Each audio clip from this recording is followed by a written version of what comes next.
তো আমি দুনিয়া ধ্বংস করে দিলাম, দুনিয়া নাই, চলেন কবর, কবর শেষ নাই, কিয়ামত, কিয়ামত শেষ, চলেন ওটা পার করে চলে যাই জাহান্নাম, আল্লাহ আমাদেরকে মাফ করুন, আল্লাহুম্মা আমিন, ওখানে যাব না, জান্নাতে চলে যাই। তারপরে তার জগৎ নাই, ওখানেই যে জীব কি কাজে লাগবে?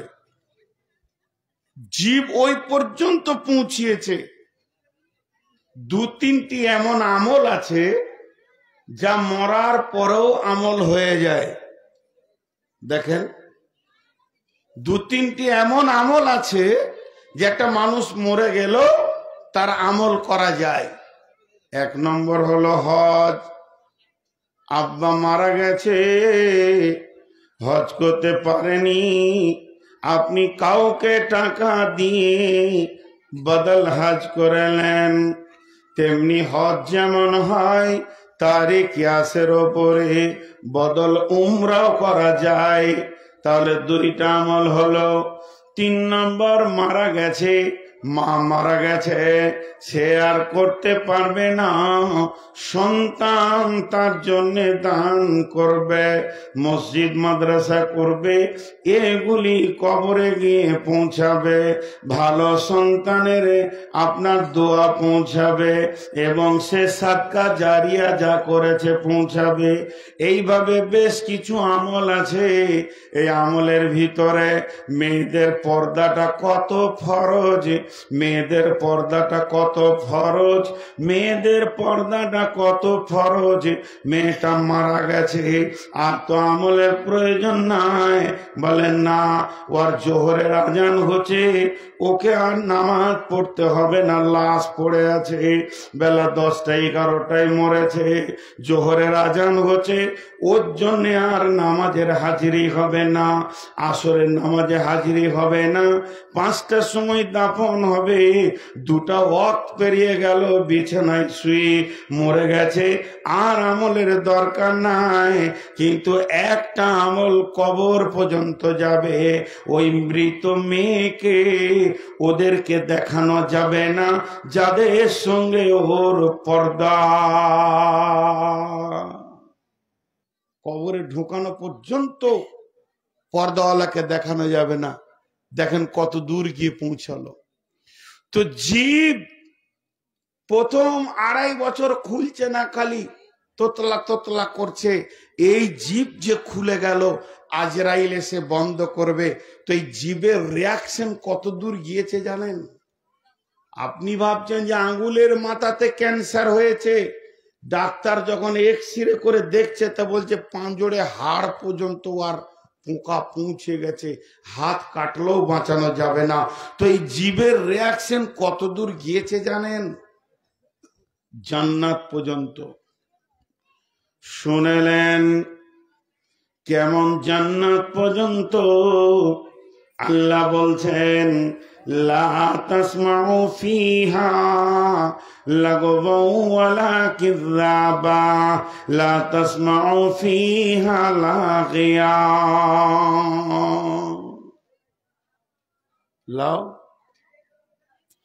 তোমরা জান্নাতে অতিরিক্ত কথা শুনতে পাবে না, জান্নাতে গালিগালাজ শুনতে পাবে না। জান্নাত এমন একটি নিয়ামত, সেখানেও জীব কন্ট্রোল থাকবে। একদম কন্ট্রোল ওলাই জান্নাতে যাবে। যার জীব পৃথিবীতে বেকন্ট্রোল হয়ে গেছে, ওই লোকটার ব্যাপারে বলা হচ্ছে জান্নাত যাওয়া বড় কঠিন হয়ে যাবে। জি ভাই, একজন বিরাট বড় ইসলামী চিন্তাবিদ, এটা হাদিস কোরআন লয় যেটা এখন বলছি, একটা বড় মুফাসসিরের চিন্তা চেতনা বলছি। উনি বলছেন, সারা জীবনে মানুষকে নিয়ে যত সার্চিং করলাম, জান্নাত আর জাহান্নাম নিয়ে যত সার্চিং করলাম, তাতে করে যা পেলাম, জাহান্নামে যত মানুষ যাবে শতকরা 98 জন, শতকরা 98 জন, 100তে 98 জন, 2 জন বাদ দিয়ে 98% মানুষ জাহান্নামের ভিতরে ঢুকবে শুধুমাত্র জীবের কারণে। এই বসো, তোমরা মনে করছো কন্ট্যাক্ট করে নিয়েছো, দাঁড়িয়ে যেছো, তার বসার কোনো নাম নাই, কিছু বলি না তাই। 98% মানুষ জীবের কারণে জাহান্নাম গেছে। এটা একটা ব্যক্তিগত মানুষের কথা বললাম, এটা কোরআন লয় আর হাদিস লয়, তারপরও একটা ইসলামী চিন্তাবিদের ধারণা, এগুলো একটু খেয়াল করি। আমি এবার যে আয়াত পড়েছি আয়াতে চলে আসলাম। আল্লাহ কি বলছেন? ইয়া আইয়ুহাল্লাযীনা আমানু জিতানিবু, ইয়া আইয়ুহাল্লাযীনা আমানু জিতানিবু, হে ঈমানদারেরা তোমরা বাঁচো। আমি বলছি বাঁচো, আমার ছোট ভাই ঈসা বলছে বাঁচো, আপনাদের ইমাম সাহেব বলছে বাঁচো, আপনাদের আর কেউ বলছে বাঁচো, আমি নাই বাঁচতে পারি। এ কথাগুলো গুরুত্ব দিলাম না, এগুলো মানুষের কথা। আমি বলছি একটা নতুন মেহমান এসেছে বেড়াতে, নদীর পানি থেকে তুমি বাঁচো, ঠান্ডা লেগে যাবে, জ্বর হয়ে যাবে, মানল না, আনন্দ করে নদীতে সাঁতার দিল, ওর কিছুই হলো না। এটা মানুষের ধ্যান ধারণা, হতেও পারে না হতে পারে, কিন্তু বন্ধুরে বাঁচো কে বলছেন? ব্যক্তিটা দেখেন, স্বয়ং রব বলছেন বাঁচো। এখানে নেগেটিভ পজিটিভ দোদল্য কোনো চিন্তা আনা যাবে না। আল্লাহ বলেছেন বাঁচো মানে বাঁচতেই হবে। নিশ্চয় ওই জায়গাতে বড় ক্ষতি লুকানো রয়েছে, যে ক্ষতিটা আপনাকে আমাকে ধ্বংস করে দেবে, দিতে পারে, এ কথা আল্লাহর জন্য বলা যাবে না। তো আমার রব বলছেন ইজিতানিবু, হে ঈমানদারেরা তোমরা বাঁচো, কাসীরাম মিনাজ জান্নি, অনেক ধারণা থেকে।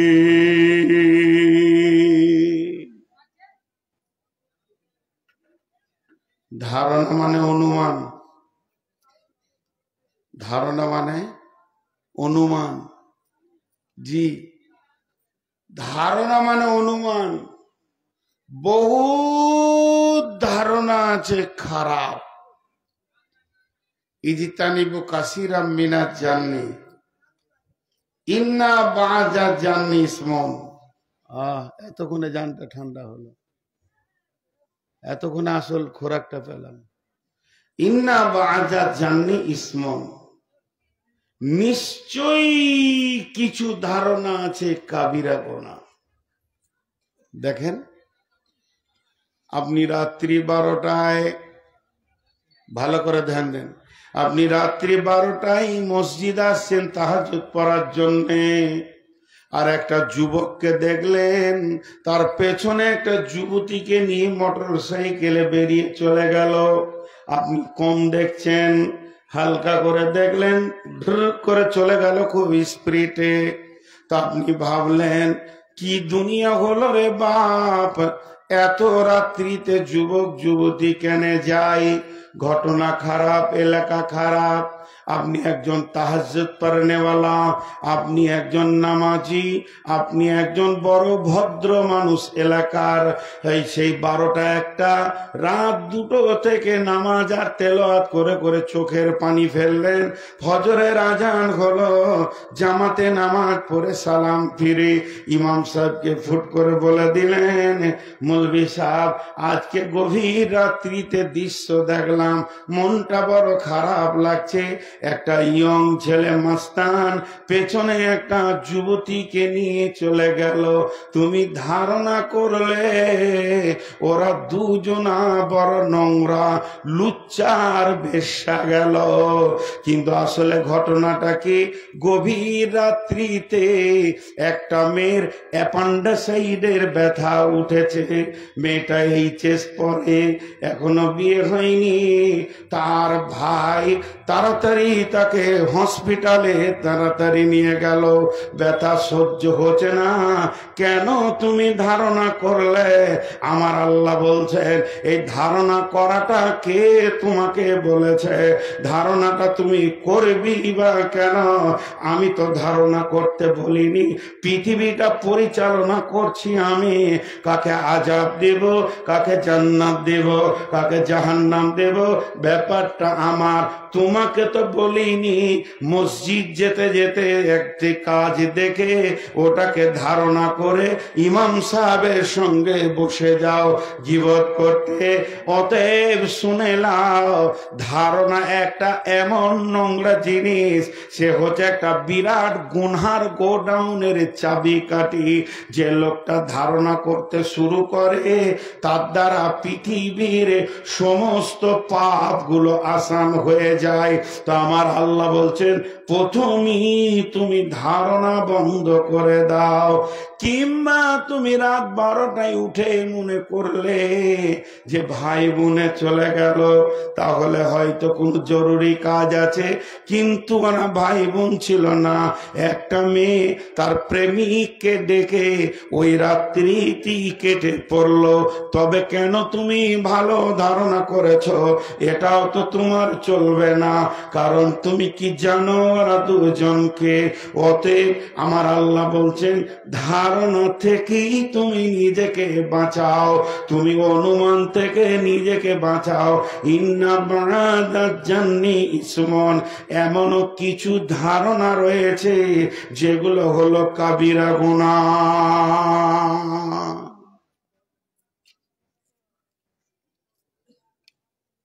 বুঝতে পারছেন? এত বড় লোক হ্যাঁ না বললেন। আমি যেটা বলতে চাইছি বুঝতে পারছেন? মানে প্রথমবারে পারছে না, আরেকবার শুধুছি তখন পারছে। কোন ধরনের কারবার? তো অনুমানটা হচ্ছে পৃথিবীর নোংরা জিনিস। অনুমান। সামনে রমজান মাস আসছে, রোজা রাখবো ইনশাআল্লাহ। জোরে বলি ইনশাআল্লাহ। রোজার পরে নামাজ ছাড়বো ইনশাআল্লাহ।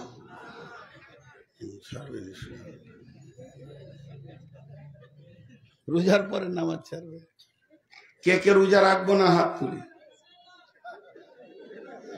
4-5টা উঠেছে, রোজা রাখবে না। এবার একটা কথা আপনাদেরকে বলি, রমজান মাস আর চলছে শবে কদরের রাত। মাসের প্রথম দিকে না শেষ দিকে?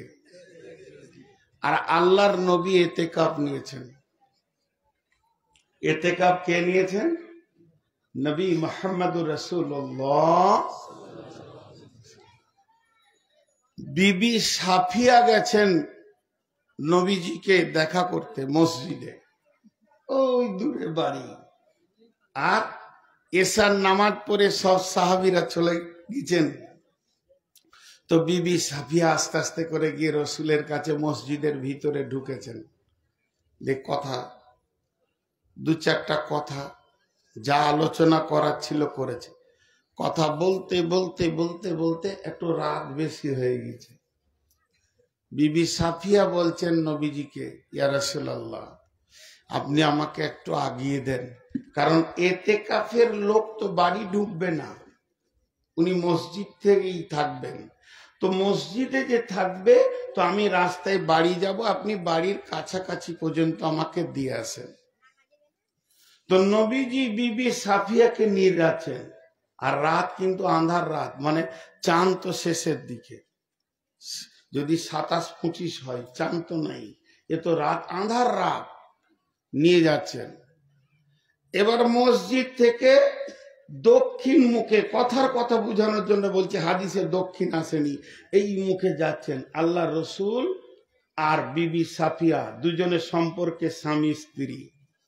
আর এই দিক থেকে একটা সাহাবী হেঁটে চলে গেলেন এই আঁধারে। নবীজি ওনার বিবিকে বলছে, সাফিয়া দাঁড়াও। দাঁড়িয়ে গেল, ওকে ডাকছে, ওই আল্লাহর বান্দা, ওই আল্লাহর বান্দা। জি হুজুর, এদিকে এসো। কাছে এলো, যে বলছে, এই মেয়েটি আমার বিবি সাফিয়া, যাও। ও কিছুই বলেনি। আল্লাহ রসুল বললেন, এই মেয়েটি আমার বিবি সাফিয়া, যাও। তখন সাহাবীটা বলছেন, ইয়া রাসূলুল্লাহ, আপনার ব্যাপারে আমি কোনো কিছুই বলিনি, তবে কেন এমন বললেন আপনি? নবীজি বললেন, তুমি বলনি তুমি ভালো, আমি ভালো, আমার বিবি ভালো, কিন্তু শয়তান ভালো নয়। একটা গোষ্ঠী, একটা দল সব সময় আমার বদনামের জন্য লেগে আছে। তারা যখন আলোচনা করবে নবী মুহাম্মদ নারী আসক্ত মানুষ, সে নারী পেলে ব্যবহার করে, তখন তোমার ভিতরে ধারণা এসে যাবে, আমিও একদিন গভীর রাতে দেখেছি একটা মেয়ের সঙ্গে চলতে। তো যাতে করে তোমার ভিতরে এই নোংরা ধারণাটা না ঢুকে আর ইমানটা না নষ্ট হয়ে যায়, তার জন্য আমি একটা বাঁধ দিয়ে দিলাম, এটি হলো আমার বিবি সাফিয়া। তার মানে আল্লাহ বলছেন, ইন্না বাদা জান্নি, সমস্ত অনুমান গোমান লয়, এমন কিছু ধারণা আছে, এমন কিছু অনুমান আছে যেটা হলো গুনহা। কিছু অনুমান আবার গুনহা লয়, ধারণা গুনহা লয়। সেটা কেমন? এদিকে তাকান। 1 কেজি হতে পারে অনুমান, 1 কেজি না, না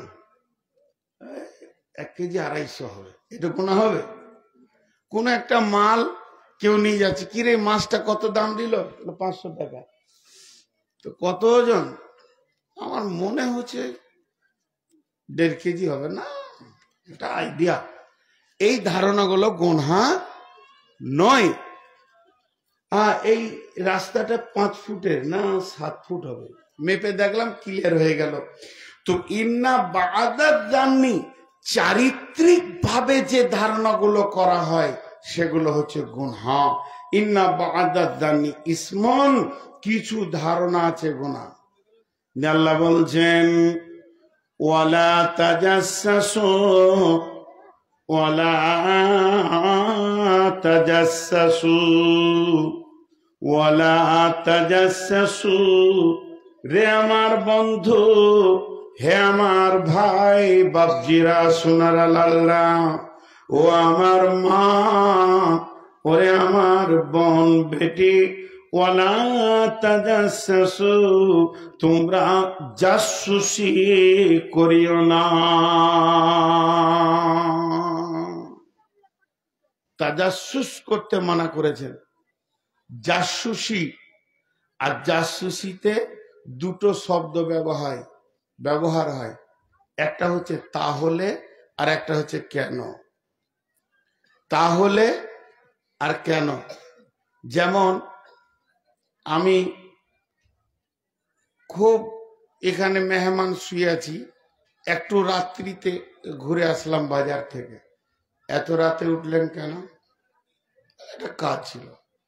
না, কাজ কি ছিল? আপনি তো সন্ধ্যায় যেতে পারতেন, এখন তো বাজার বন্ধ। এখানে তাহলে আর আগাচ্ছে না, বুঝতে পেরেছি। তাহলে কিছু থাকতে পারে। আপনি এধার ওধার নদীর ধারে ঘুরছেন, এটাকে বলছে জাসুসি। আল্লাহ বলছেন, তুমি যদি জাসুস হও তো আমিও তোমার থেকে বেশি বড় খবর রাখনেওয়ালা। তো ওয়ালা তাজাসসু, তোমরা জাসুসি করিও না। জাসুসি করা মানে পেছনে কুটকুট খুটকুট খুটকুট খুটকুট করে লেগে খালি দোষ ত্রুটিকে খুঁজে বের করা। ওয়ালা তাজাসসু,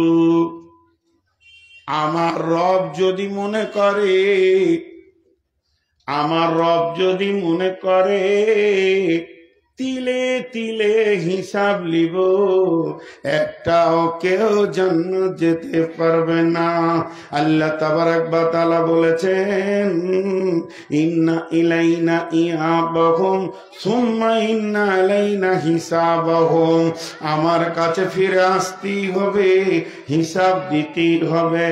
আল্লাহর কাছে আমরা দোয়া করে, আল্লাহুম্মা হাসিবনি হিসাবান ইয়াসীরা, এ আল্লাহ তুমি আমার হিসাবটাকে আসানের সঙ্গে লাও। কবি নজরুল আর আসান করে দিয়েছে, তোমার কাছে হিসাব চাই না মাওলা, তোমার দয়া চায়। হিসাব দিতে যাব না, তোমার মেহেরবানি চাইব। আমার নবীজি বলেছেন, হিসাব দিয়ে আল্লাহর সঙ্গে খাতা কলম মিলিয়ে জান্নাত যাবে এমন একটা মানুষ বিশ্বের বুকে জন্ম নেয়নি। হযরত আদম থেকে শেষ পর্যন্ত আল্লাহ যাকে মাফ করবেন, দয়া করবেন, ওই লোকটি জান্নাতে যাবে। আল্লাহর দয়া ছাড়া কেউ জান্নাতে যাবে না। আল্লাহর নবীকে সাহাবীরা প্রশ্ন করলেন, ইয়া রাসূলুল্লাহ আপনিও? নবীজি বললেন, আমিও আল্লাহর দয়ার প্রত্যাশী। এবার হিসাব আসান কাকে বলে? আসান হিসাব বলে আমার আল্লাহ জাসুস হবেন না। আল্লাহ যদি সেই দিন একবার, বুখারীর হাদিস আছে বন্ধু, আল্লাহ যদি একবার আপনার আমল নামাতে আঙ্গুলটা দিয়ে বলে, বান্দা তুমি এই কাজটা করেছো কেন?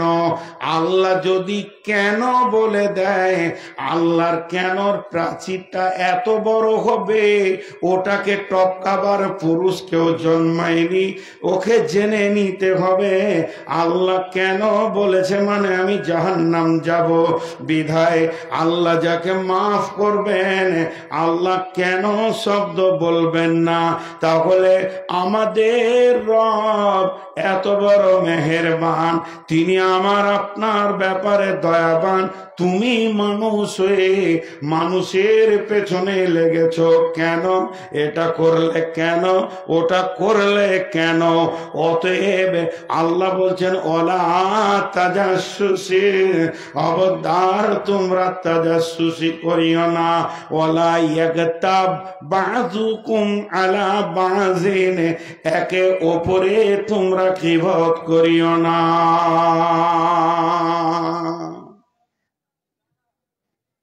জি, একে অপরে গীবত করিও না। এখানে তিনটি কথা বলা হয়ে গেল, আপনারা খেয়াল করেছেন কিনা? নাম্বার 1 বলা হলো বাঁচো ধারণা থেকে। 2 নম্বর বলা হলো যে তাজাসসুসি করিও না মানুষের পেছনে, খুসখুস খুসখুস খুসখুস করে লেগে থেকো না। 3 নম্বর বলা হলো ওয়ালা ইয়াগতাব বাযুকুম বাযান, তোমরা একে অপরে গীবত করিও না, পেছনে পরনিন্দা পরচর্চা করিও না। আর ওই কাজগুলো কে করে? জীব। ওই কাজগুলো কে করে? জীব করে। অতএব গীবত করিও না, গীবত করিও না, গীবত করিও না, গীবত করিও না। কিন্তু আমাদের গীবত করা খুব গোল করে বসে গেল। আল্লাহর নবী বলছেন, আল গীবাতু আসাদ্দু মিনাজ জিনা, আল গীবাতু আসাদ্দু মিনাজ জিনা, গীবত হলো জেনার থেকেও বড় কঠিন। গীবত কার থেকে কঠিন? জেনা ব্যভিচারের থেকে কঠিন। এই জেনা ব্যভিচারের থেকে গীবত হলো কঠিন। তাহলে কেন কঠিন? জেনা কাকে বলে তার ডেফিনেশন কি? জেনার ডেফিনেশন হালকা করে বলবো, ডিপলি বলবো না। যে মেয়েটা আমার জন্য হারাম, যার সঙ্গে আমার বৈবাহিক সম্পর্ক নাই, যাকে আমি মহারানা দিইনি। মেয়েদের জন্য যে পুরুষটা হারাম, যাকে সে বৈবাহিক সম্পর্কে আবদ্ধ করেনি, এই রকম একটা পুরুষ, এই রকম একটা নারী, দুইজন কোন নির্জন জায়গাকে বেছে নেবে। নারীর শরীরে কাপড় থাকবে না, কত বড় বেহায়া বেপনামো। পুরুষের শরীরেও কাপড় থাকবে না, কত বড় বেহায়া বেপনামো। দুইজন দুইজনের অঙ্গকে দেখবে, তারপরে তারা স্বামী স্ত্রীর মতো অবৈধ সম্পর্কে লিপ্ত হয়ে যাবে। স্বামী স্ত্রী বৈধ সম্পর্কে, এরা অবৈধ সম্পর্কে লিপ্ত হবে। এত বড় নোংরা কাজ। আর কাজটা যখন সমাপ্তি হয়ে যাবে, দুইজনের জন্য গোসল ফরজ হয়ে যাবে, নচেত এরা পাক হবে না। তাহলে কাজটা কত নোংরা কাজ, কত ডিপ কাজ, কত গভীর কাজ।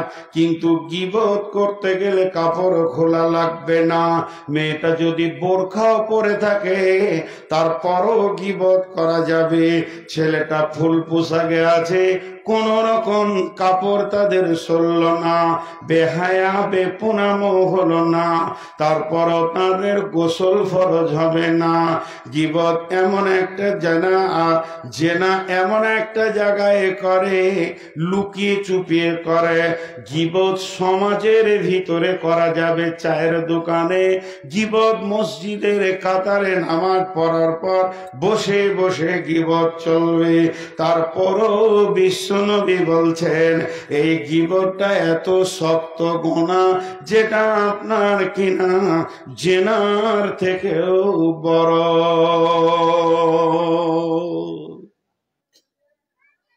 আজীব ব্যাপার।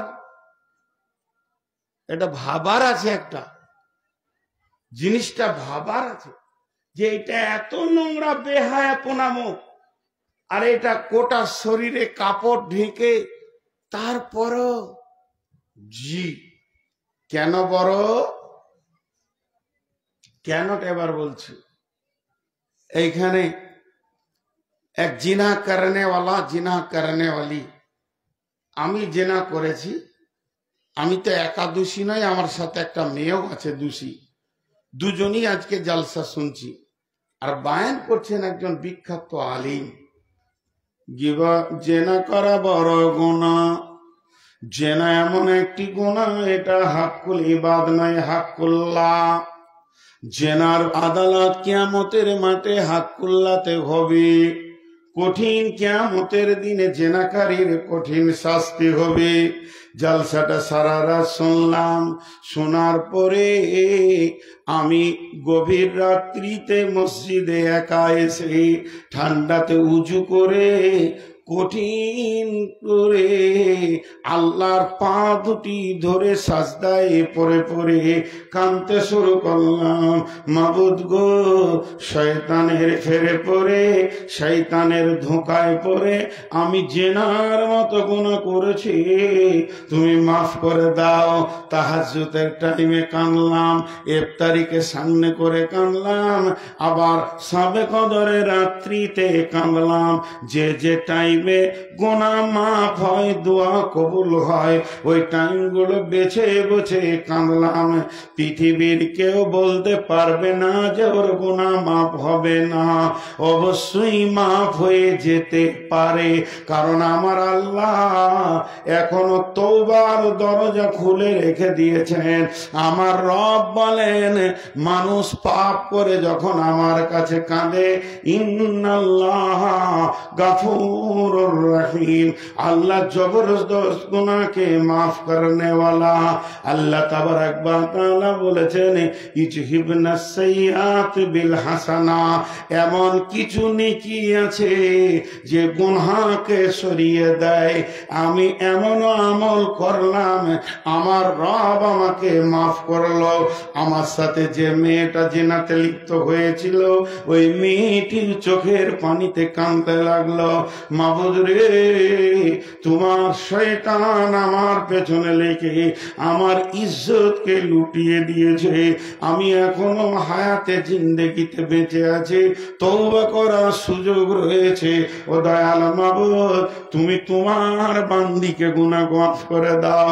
একদিন দেখা গেল ওর মাফ হয়ে গেল, তার মাফ হলো, আমারও মাফ হয়ে গেল।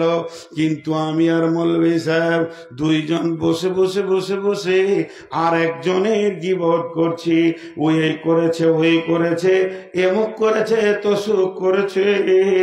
যে আমি আবার গীবতের গুনার জালসা শুনে নিয়েছি। এবার কি করব? একটা তো মাপ চাইলাম, বেনামাজি ছিলাম, মাপ চেয়ে নামাজ ধরলাম। মদ খেয়েছিলাম, সেটাকেও তওবা করে নামাজ ধরলাম। আমি জুয়া খেলেছি, সেটাও তওবা করে নামাজ ধরলাম। আমি ফ্রি ফায়ার খেলেছি, পৃথিবীর যত গুনাহ আছে একটা একটা করে তওবা করে নিয়েছি। এবার আমি গুনার লিস্টটা খুলে দেখছি, আমার আর একটা গুনাহ হ্যাঙ্গের মতো ঝুলছে, হ্যাঙ্গিং হয়ে ঝুলছে। সেটা কি না, আমরা দুইজন মিলে আর এক মওলানার গীবত করেছি। এবার কি করব? আবার গভীর রাত্রিতে কাঁদতে শুরু করলাম, আল্লাহ মাফ করে দাও। গীবতটা হাক্কুল ইবাদ, এটা আল্লাহ মাফ করবেন না। আমি যার গীবত করেছি তার কাছে মাফ চাইতে হবে, কারণ আমি একটা মানুষকে হেকারত হিয়ানত করেছি। দেখা গেল ওই মওলানাকে সুযোগে পেয়ে গেলাম, হাতটা জড়িয়ে ধরে বললাম, বন্ধু ভাই, আমি শয়তানের ফেরে থাকতে পারিনি। আপনি যে অন্যায়টা করেছিলেন, অমুক মসজিদে থাকতে থাকতে একটা দুর্ঘটনা ঘটিয়ে দিয়েছিলেন, সেটা সত্য, কিন্তু আমি গীবত করে ফেলেছি, আমিও তো গুনাহগার হয়ে গেছি, আপনি আমাকে মাফ করে দেন। বলল, ভাই তুমি যখন হাত ধরেছো, আমাকেও তো আল্লাহর কাছে মাফ নিতে হবে। মানুষ মানুষকে মাফ করলে আল্লাহ তাকে মাফ করেন, বিধায় আমি তোমাকে মাফ করে দিলাম। আমি জানে আশ্বস্ত পেলাম যে আমার গীবতের গুনাহটা মাফ হয়ে গেল।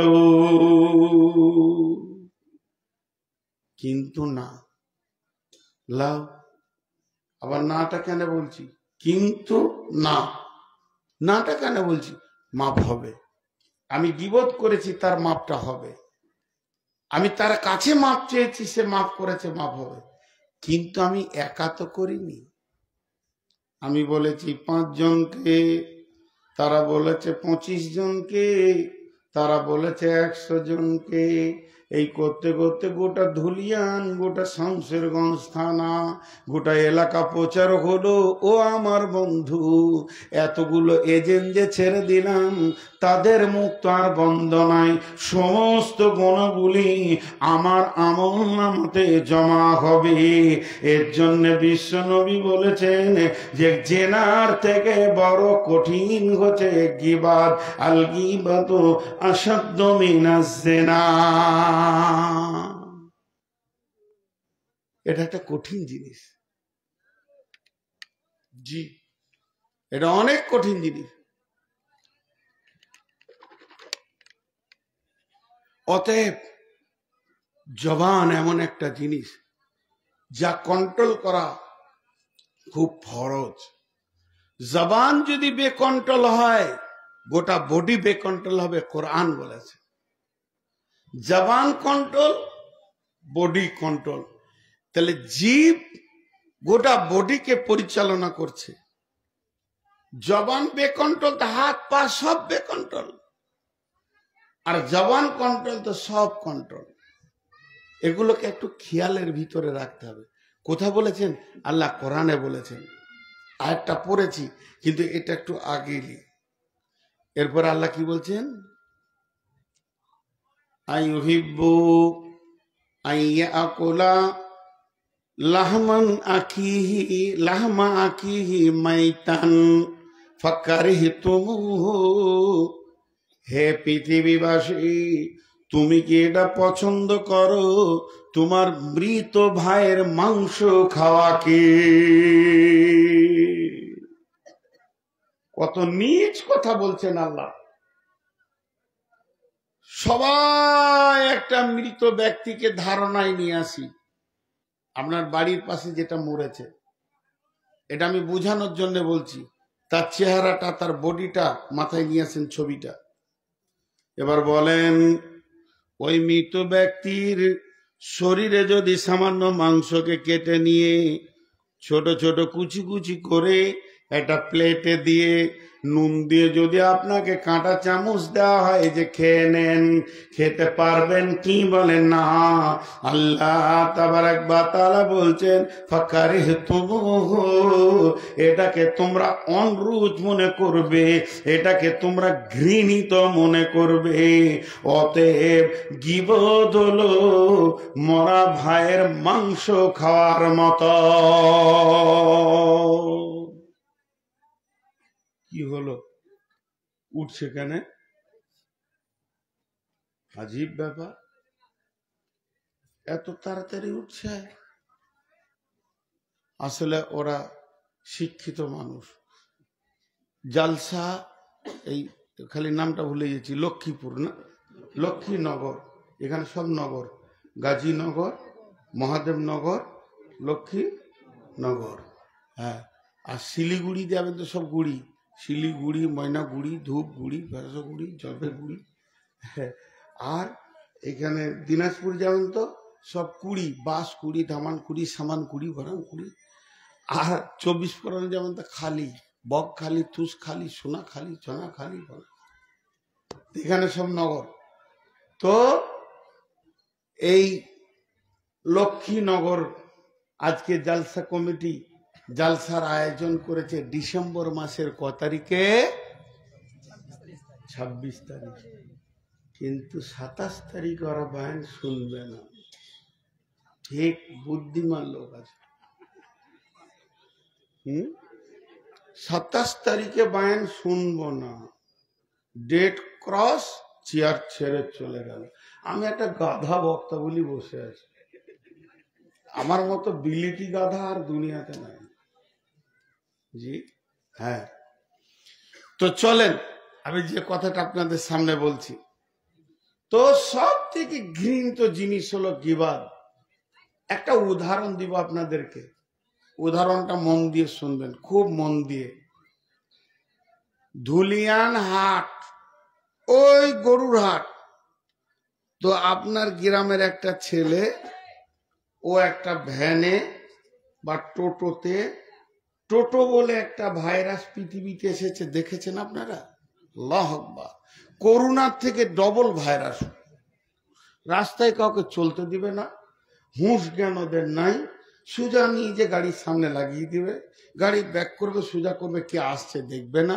মারুতি, ট্রাক, বাস সবাই ওদেরকে ভয় খায়। আর আল্লাহ তাবারাক ওয়া তাআলা টোটো কেনার তৌফিক অখি দেয় যার বিবেকটাকে মেরে দেয়। রাস্তার মাঝে ছাড়া যাবে না, এক সাইডে যেতে হবে। আচ্ছা, আজীব লাগে, গোটা পৃথিবীর টোটোওয়ালা একই মিজাজে, বাংলাদেশেও তাই, ডান দিকে বাঁ দিকে লাগিয়ে দিচ্ছে।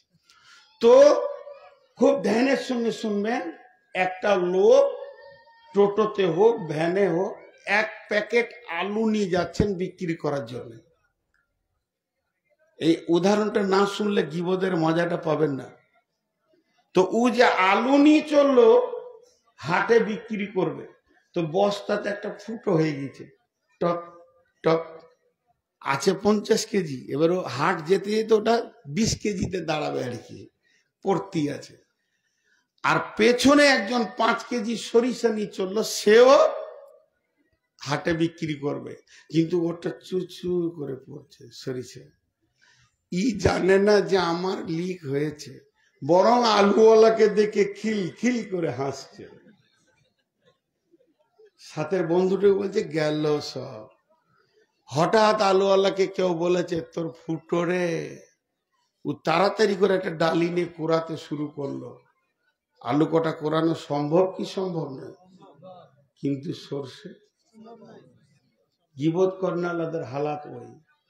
আমি ধরা খেয়েছি একটা মেয়ের সঙ্গে, আর আপনি বসে বসে চায়ের দোকানে মিষ্টি করে করে বলছেন আমি তো আমার গুনার মাপ আল্লাহর কাছে কাঁদতে শুরু করে দিয়েছি, কিন্তু আপনার গুনাহটা যে চু চু চু করে নেকিটা বেরিয়ে গেছে, এ খবর রখে নাই। যেদিন কিয়ামত হবে সেদিন আর এর কোরাবার ক্ষমতা হবে না। বিশ্বনবী বলছেন এমন লোক আছে, বিশ্বনবী বলছেন এমন লোক আছে কঠিন কিয়ামতের দিনে পাহাড় পাহাড় নেকি নিয়ে উঠবে আর পাহাড় পাহাড় গুনাহ নিয়ে উঠবে। তখন ওই লোক বলবে আল্লাহ জীবনে এত গুনাহ করিনি, জেনা তো আমি করিনি, চুরি আমি করিনি, মাতাল আমি ছিলাম না। তখন আল্লাহ বলবে তুমি গীবত করেছো, আমার অটোমেটিক ট্রান্সফার চলেছে, তোমার নেকি তার কাছে গেছে, তার গুনাহ তোমাকে দেওয়া হয়েছে। এই গুনাহ করনেওয়ালা বলবে মাবুদ জীবনে এত নেকি করিনি, পাহাড় পাহাড় নেকি দেখছি না। আল্লাহ বলবেন গোলাম যে তোমার গীবত করেছে তার নেকি তোমার কাছে এসেছে এবং তোমার গুনাহ তাকে ট্রান্সফার দিয়েছে। অতএব গীবত করনেওয়ালার 16 আনাই লস। গীবত করনেওয়ালার 16 আনাই লস, কোনো লাভ নাই। আবার মাঝে মাঝে বলে ও চুরি করবে আর আমি বলতে পারবো না। হ্যাঁ ও সত্যি সত্যি ওই গুনাহটা করেছে, তারপরে তুমি বলতে পারবে না। গুনাহ করার পর যদি কেউ পেছনে কথা বলে ওইটার নাম গীবত, ওইটার নাম গীবত, ওইটার নাম গীবত, ওইটার নাম গীবত। কিন্তু গুনাহ করে নাই আর যদি বলে ওইটার নাম গীবত নাই, ওইটার নাম তোহমাত, অপবাদ। অপবাদ যেটা করেনি সেটা বলা, আর এটার নাম গীবত। তাহলে গীবত আর অপবাদের পার্থক্যটা বুঝে নিলাম। আল্লাহ বলছেন ওয়াত্তাকুল্লাহ, আল্লাহকে ভয় করো।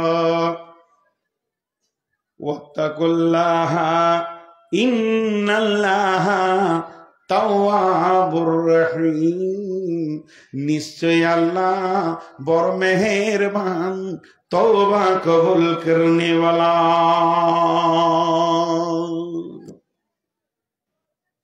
বলেন তো, একটা কথা আপনাদেরকে বলেছি, জীব হচ্ছে গোটা শরীরের সেক্রেটারি। চলেন এক একটা পার্টস বলেন। পা 2টো গুণা করে, 3টে গুণা করে, হার্ডলি 5টা গুণা করে। চোখ 1টা 2টা 5টা গুণা করে, তার বেশি করে না। তারপরে কান 2টা 5টা 1টা গুণা করে, সিরিয়ালের বেশি পাওয়া যাবে না। সরঙ্গা 2টি গুণা করে, 3টি গুণা করে, তার বেশি গুণা করতে পারে না। এইভাবে চোখ, কান, হাত, পা, মিজাজ, যত রকম বডিতে পার্টস আছে, কেউ 2টা করে, কেউ 3টা করে, কেউ 5টা করে, এর বেশি কেউ করে না। কিন্তু জীব এমন একটি মাল, একাই 163টা গুনাহ করে, ই সেক্রেটারি হবে না, তাকে সেক্রেটারি হবে। তাই আমার আল্লাহ বলছেন ইয়া আইয়ুহাল্লাযীনা আমানু ইত্তাকুল্লাহ, হে ঈমানদারেরা আল্লাহকে ভয় করো এবং ওয়াকুলু কাওলান সাদীদা, কথা সত্য নরম মিষ্টি কথা বলো। প্রথমে বলেছে আল্লাহকে ভয় করো। একমাত্র জীবকে বন্ধ করার পৃথিবীতে কোনো ওষুধ আসেনি। বেটা ছেলেদের পেশির ক্ষমতা বেশি আছে না, মারবে এরকম করে বলছে হ্যাঁ, হাই তুলতে বলছে হ্যাঁ, দিন রাত বউ মারে, ওর পেশির ক্ষমতা থাকবে না? মেরে মেরে হাত শক্ত করে নিয়ে বুঝলো কত পাগলা দুনিয়াতে আছে। তো বেটা ছেলেদের পেশির ক্ষমতা বেশি, কিন্তু মেয়েদের চোপার ক্ষমতা বেশি।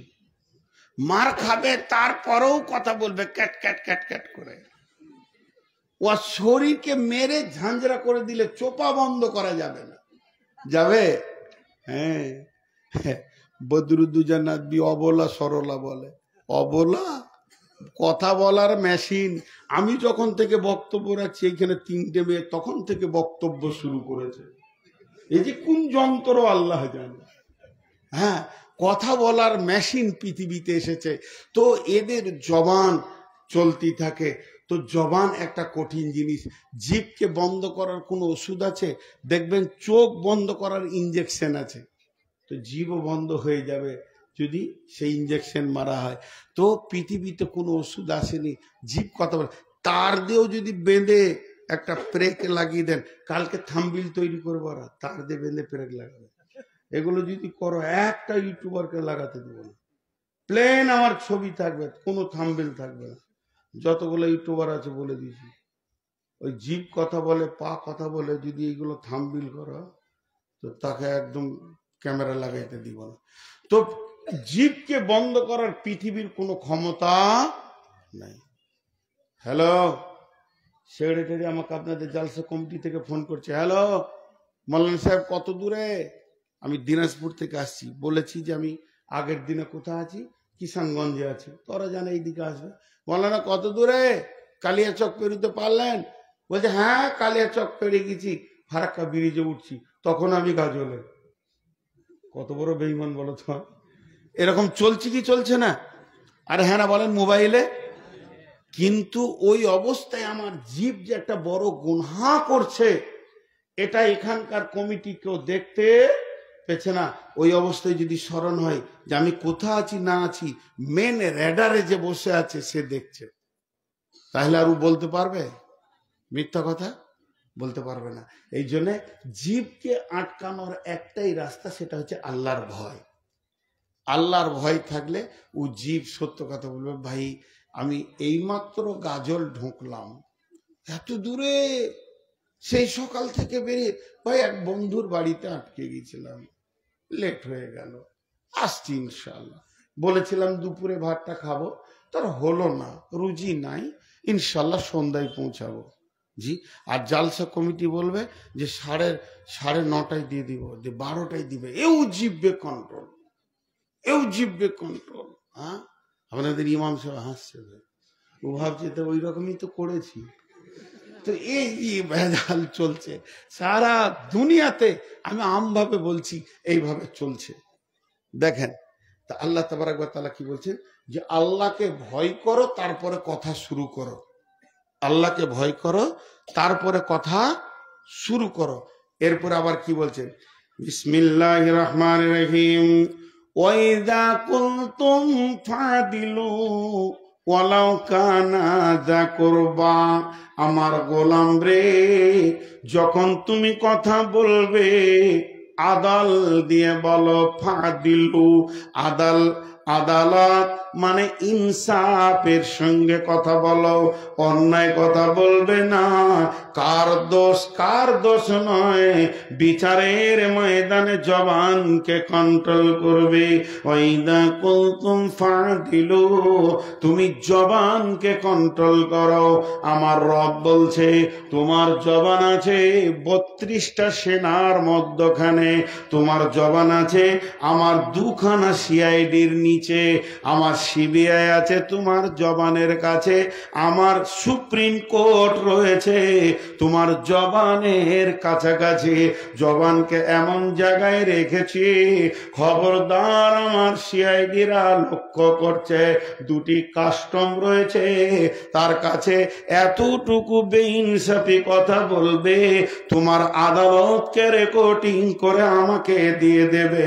অতএব ইয়া আইয়ুহাল্লাযীনা আমানু ইত্তাকুল্লাহ, হে ঈমানদারেরা আল্লাহকে ভয় করো, তারপরে কথা শুরু করো। ওয়াকুলু কাওলান সাদীদা, সত্য নরম মিষ্টি কথা বলো। এতে কি হবে? কি হবে? ইসলিহ লাকুম আমালাকুম, ইসলিহ লাকুম আমালাকুম, তোমার গোটা বডির সমস্ত আমলগুলো সহি হয়ে যাবে। ওটা আমাকে দিয়ে আসবে বাড়িতে, এখন রাখো। ইসলিহ লাকুম আমালাকুম, তোমার গোটা বডির আমলগুলো সহি হয়ে যাবে। জিভ কন্ট্রোল তো সব কন্ট্রোল। আমি একটা উদাহরণ কি দিই জানো? আমি একটা উদাহরণ কি দিই, দেখবেন জন্ডিস বলে একটা রোগ আছে, আগে খুব দেখা যেত, এখন দেখা যায় না।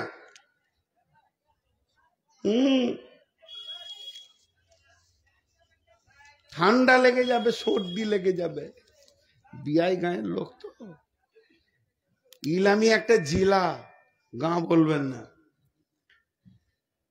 আমি যে কথাটা আপনাদেরকে বলছি একটু ধ্যান দেন। কি হবে? তো জন্ডিস নামে একটা রোগ আগে দেখা যেত, তো ওর লক্ষণ কি ছিল? চোখ হলুদ, জিভ হলুদ, হাতের তলা হলুদ, পায়ের তলা হলুদ, বডিটা হলুদ, পেচ্ছাপটা স্বাভাবিক থেকেও হলুদ হতো কিনা? তাহলে এটা তাড়াতাড়ি সারার বুদ্ধি কি ছিল? সাদা ভালো বেলকো রং নিয়ে এসে মেরে দেন, রং মেরে দিলে সব সাদা হয়ে যাবে। জি না, ডাক্তারের কাছে গেলে ডাক্তার বলতো তোমার পাকস্থলিতে জন্ডিস নামে একটা জীবাণু আক্রান্ত করেছে তোমাকে, ওটাকে মারতে হবে। ওকে মারতে গেলে সময় লাগবে 1 মাস 1.5 মাস, ইঞ্জেকশন দিত, ওষুধ দিত, পাকস্থলিতে আস্তে আস্তে পোকাগুলি মরে যেত।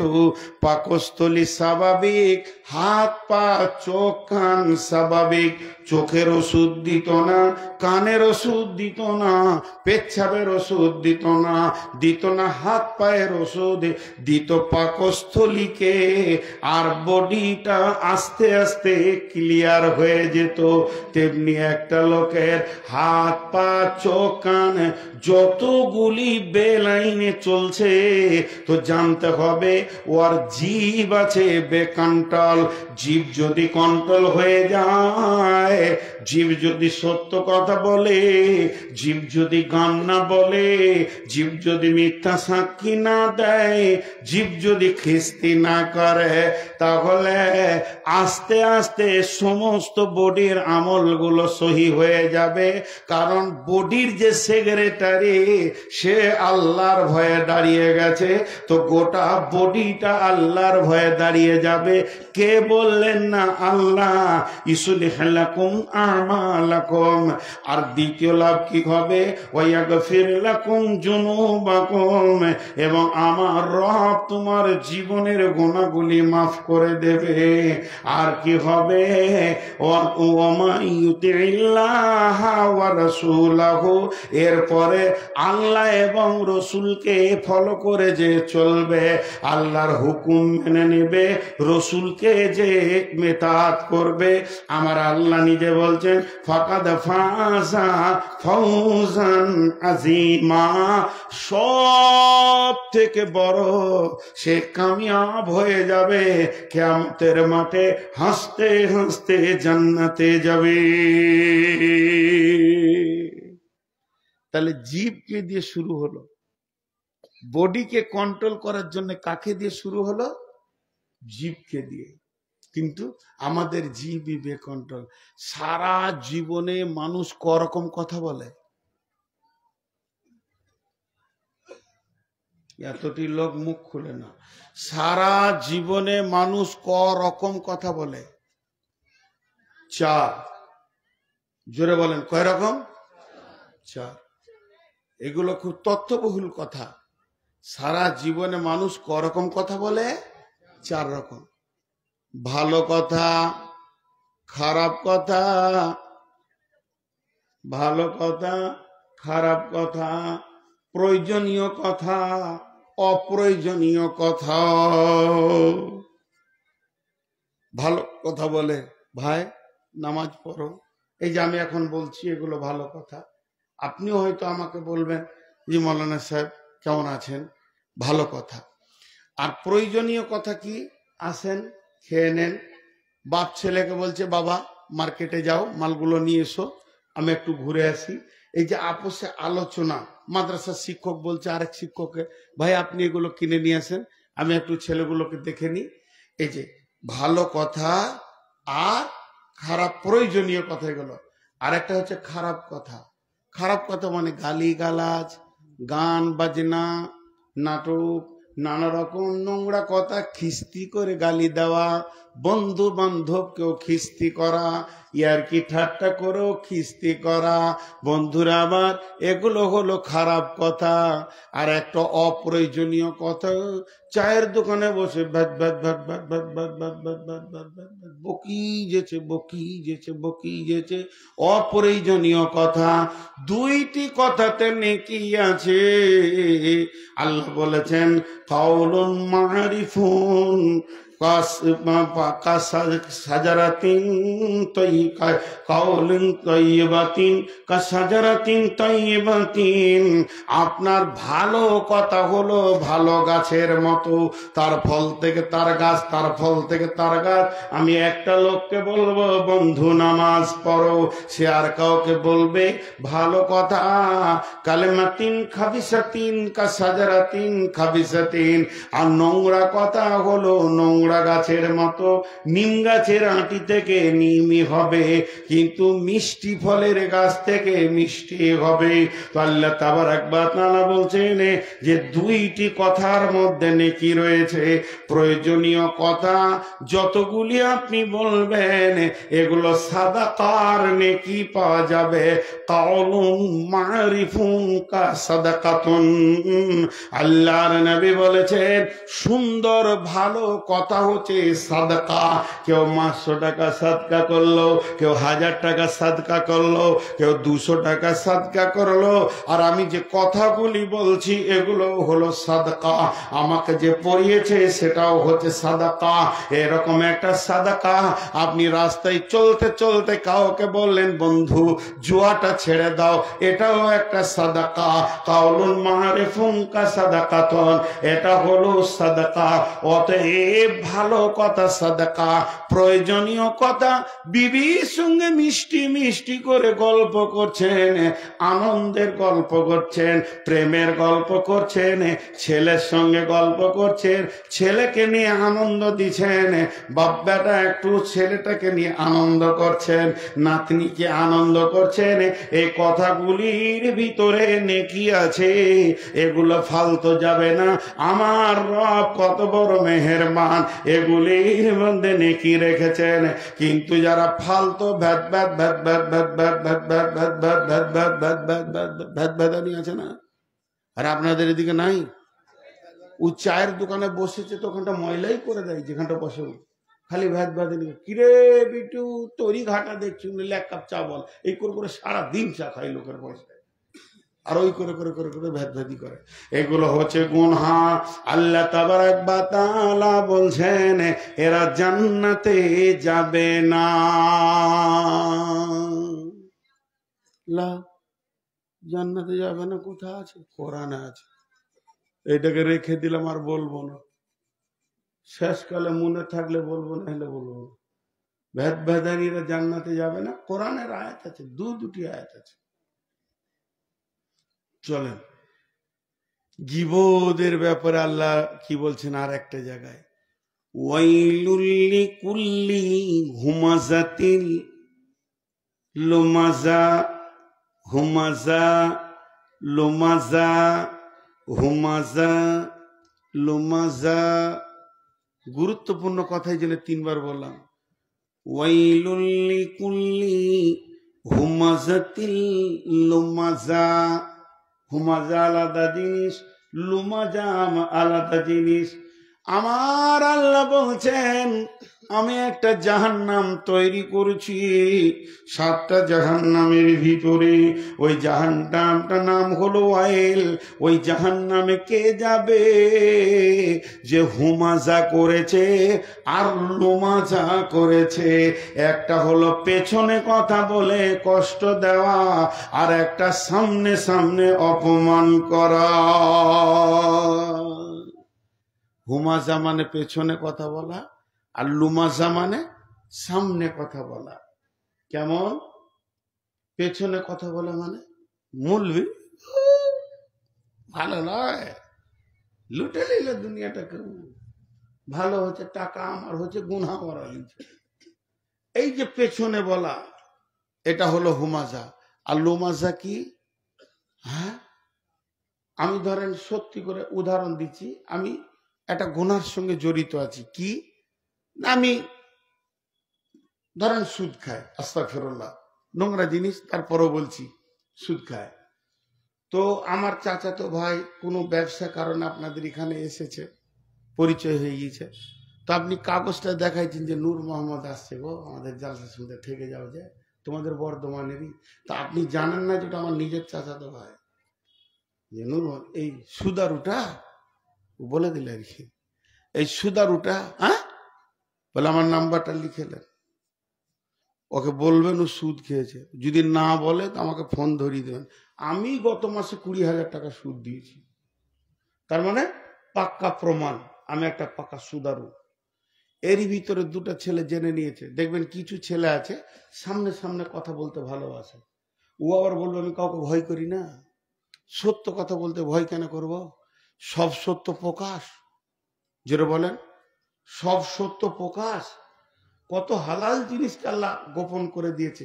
সব সত্য যদি প্রকাশ হয়, তুমি জেনা করবে তাহলে গোপনে করোটা হারাম, আর বিবি তো তা হালাল, তাহলে কি হাই রোডে শুবে বিবিকে নিয়ে? যে আমি হালাল কাজ করবো তো গোপনে কেন করবো রে বাবা? সব সত্য প্রকাশ নয়, সব সত্য প্রকাশ নয়, গোপন আছে। বহু সত্য আছে যাকে গোপনে করতে হয়। এমনও দান রয়েছে, গোপনে দান করো, ডান হাতে করবে বাঁ হাত জানবে না, এটা হালাল, তারপরও গোপন। তা ঠিক ওই রকম মহাসত্য গোপন করতে হয়। তো এখন ও বলছে আমি সামনে সামনে বলে দিব। আমি এখান থেকে গাড়িতে নামছি, আর যেই নেমেছি তখন অমল সাহেব আপনি নূর মোহাম্মদ নাকি? জি আসসালামু আলাইকুম, আমি অপেক্ষা করছিলাম যে আপনাকে দেখা করো। তা আপনি তো সুদ খান। আর 50টা লোক ভিড় করে দাঁড়িয়ে আছে, এই যে আপনার চাচা ভাই অমুক নাম, এই যে নাম্বার দিয়েছে, কিছু বলার নেই, এটা বলা যাবে না। আল্লাহ তাবারক ওয়া তাআলা বলছে ও সুদখোর হলো, তুই লোকের সামনে বলতে পাবি না, আবার পেছনেও বলতে পাবি না। হুমাজাতিল লুমাজা, যদি তুমি সামনে পেছনে বলে গীবত করে দাও আর সামনে বলে অপমান করে দাও, তোমার জন্য জাহান্নাম অয়েল অপেক্ষা করছে, কেউ তোমাকে বাঁচাতে পারবে না। হুমাজা লোমাজা করা যাবে না, আর পেছনে তো বলা যাবে না। কিন্তু আবার গীবত করা জায়েজ, গীবত করা জায়েজ। 5-6 জনের গীবত করা যাবে। মনে আছে কটা? দেখি আপনাদেরকে বলি। গীবত করা যাবে। হ্যাঁ, এখানে একটা কথা ছাড়া যাচ্ছিল, এরই মাঝে আপনাদের জালসা কমিটি যিনি সেক্রেটারি, তিনি একটু জ্ঞানী বিচক্ষণ লোক, ও শুনেছে আমি সুদ খাই। যাই চুপ কর, ওটা আমি দেখে নিব, আমাদের মেহমান। কেউ কিছু বলবি না, সবাইকে বলে দিছি, কিন্তু মসজিদে দাঁড়িয়ে বলে দিল মৌলভী সাহেবকে কেউ কোনো অপমান করবি না, তাহলে তো বুঝতে পারবি। তার একটা দাপট ছিল, সবকে চুপ করে দিল। এখন আমাকে সবকিছু জালসা হলো, খাওয়া দাওয়া হলো, বিদায় সিদায় হলো, একটা রোমের ভিতরে ডেকে উনি আর ইমাম সাহেব বা আমার এই স্নেহের ভাই দুজনে মিলে দরজাটা লাগিয়ে এক গাদা বলল, আপনি আলেম মানুষ, আপনি জালসা করেন, আপনার কথায় কত মানুষ হেদায়েত পায়, আপনি সুদের সঙ্গে জড়িত, এটা গুনাহ হবে না। কথাটা বুঝাতে পারলাম? তার সামনে বলো, সকলের সামনে তাকে বলো না, তার সামনে তার কথা বলা যাবে। কিন্তু শুনেলেন 5-6 জনের গীবত করা জায়েজ আছে, 5-6 জনের গীবত করা জায়েজ আছে। সেটা কে? নাম্বার 1 ছাত্রের গীবত শিক্ষকের কাছে করা যাবে, উদ্দেশ্য থাকবে জ্ঞান দেওয়া। আপনি আমার শিক্ষককে বলে এলেন আপনার ছাত্রকে ধুলিয়ানে নিষিদ্ধ পল্লীতে ঘুরতে দেখেছি, সিনেমা হলের সামনে দেখেছি মৌলানা একটু শাসন করে নেবেন। ছাত্রের গীবত তার শিক্ষকের কাছে করা যাবে। ছোট ছোট ছেলেগুলো জুয়ো খেলছে, আপনি এসে ইমাম সাহেবকে বললেন, ইমাম সাহেব অমুকের বেটাটা মসজিদে আসছে, একবার দেখবেন, ওটা পাকা জুয়ারি, কোন একটা মাতাল মদ খায়। ইমাম সাহেবকে বললেন, ইমাম সাহেব ওই লোকটা তো আপনাকে ভালোবাসে, ঈদের দিনে একটা লুঙ্গি দিল, কিন্তু লোকটা পাকা মাতাল। এটা এই উদ্দেশ্যে বলা যাবে, তাকে ছোট করব না, বরং ইমাম সাহেবকে তার পেছনে লাগাবো যাতে করে মানুষটা মদ ছেড়ে দেয়, এই উদ্দেশ্যে গীবত করা যাবে। নাম্বার 2, ছেলের গীবত তার মা বাপের কাছে করা যাবে। ভাই, তোমার মেয়েটাকে ছেলেটাকে স্কুল যাওয়ার সময় নোংরা ছেলে মেয়ের সঙ্গে দেখেছি, একটু শাসন করে নিও, তাদের চলাফেরা নষ্ট হয়ে গেছে, একটু চিন্তা চেতনায় ফিরে আসো। ছেলে মেয়ের গীবত তার মা বাপের কাছে করা যাবে। নাম্বার 3, যদি আমি কারোর বিরুদ্ধে বিচার নিই, বিচারকের কাছে নালিশ করা যাবে। আমি গিয়ে বলবো বিচারককে, কাজীকে, আমি প্রধানকে কাছে প্রতিপক্ষের নোংরামি গুলো তুলে ধরা যেতে পারে। যদি তুলে না ধরেন বিচারটা কিন্তু ভালো হবে না। বিশ্বনবীর কাছে একজন মেয়ে এসে তার স্বামীর বিরুদ্ধে কথা বললেন, সেটা তো গীবত হলো না, অতএব বিচারকের কাছে তোলা যাবে। 4 নম্বরে, আমি ব্যাগটা নিয়ে বেরিয়ে যাচ্ছি, গাড়ির সামনে দাঁড়িয়ে গেলেন, নাম করে বলছেন গরুর হাট পার হলেই ওখানে খবির আর কালু ডাকাত বসে আছে, দিন রাত মানুষকে খুন করছে, লুটে নিচ্ছে, মৌলভী সাহেব রাত্রিবেলায় যাবেন না, এ কথা বলা যাবে। 5 নম্বর গীবত করা যাবে, আমি আমার মেয়ের, আমার বোনের বিয়ে দেওয়ার জন্যে আপনার গ্রামে একটা ছেলেকে চয়েস করেছি, আমার মেয়েটা হাফিজা, আমার বোনটা আলিম, কিন্তু আপনি ডেকে বললেন ওই বংশে, আপনার বংশের মানুষের বিয়ে দেওয়া যাবে না, কারণ ছেলেটা মাতাল। এত আল্লাহ ওয়ালি মেয়ে এক মাতালের পাল্লায় পড়ে যাবে, কিংবা ভালো আলিম একটা বেশ্যা মেয়ে রান্ডির পাল্লায় পড়ে যাবে। বিয়েকে থেকে বাঁচানোর জন্যে ভালো ছেলেকে নোংরা মেয়ে থেকে, নোংরা মেয়েকে ভালো ছেলে থেকে আপনাকে বাঁচাতে গিয়ে ওই বিয়েটা যদি গীবত করে ভেঙে দেন তো গুনাহ হবে না, মুমিনকে বাঁচানো হবে। অতএব বেশ কিছু গীবত আছে যেগুলো করা যাবে, এর ভিতরে কোনো গুনাহ হবে না। গীবতের ডেফিনেশন হচ্ছে মানুষকে মানুষের কাছে ছোট করা। ছোট করা যদি উদ্দেশ্য থাকে গীবত হয়ে যাবে, আর সাবধান করা যদি উদ্দেশ্য থাকে গীবত হবে না। কথাটা বোঝাতে পারলাম? একই জিনিস, একই কথা, খালি নিয়তটা চেঞ্জ করে নেন। আমার নিয়ত, ওকে আমি সাবধান করছি। ছোট ভাইটা মাতাল হয়ে গেছে, বড় ভাইকে ডেকে ফিস ফিস করে বলছি, খুব মাথা, যখন তখন মদ খেয়েছে, ঘুরছে, দেখবি করে 2টা থাপ্পড় টাপড় দিগা, ও যে নোংরা হয়ে গেছে। এটাতে গীবত হবে না, বরং কাউলুন মারিফুন হবে, এটা হেদায়েতের নেকি পাবেন আপনি। কিন্তু হো হো করে হাসছে আর বলছে বলিস না, বাস, মানে আনন্দ নিচে, আর তাকে সমাজে ছোট করছে। এটাই হলো গীবতের ডেফিনেশন, কাউকে ছোট করা। কথাটা বুঝাতে পারলাম? এখন হ্যাঁ না বলছে না, একটু বুঝে হ্যাঁ না বলেন। 2টা কথা। আল্লাহ তাবারক ওয়া তাআলা বলছেন, এই গুনাহগুলি টোটাল লোকগুলি কোথায় থাকবে?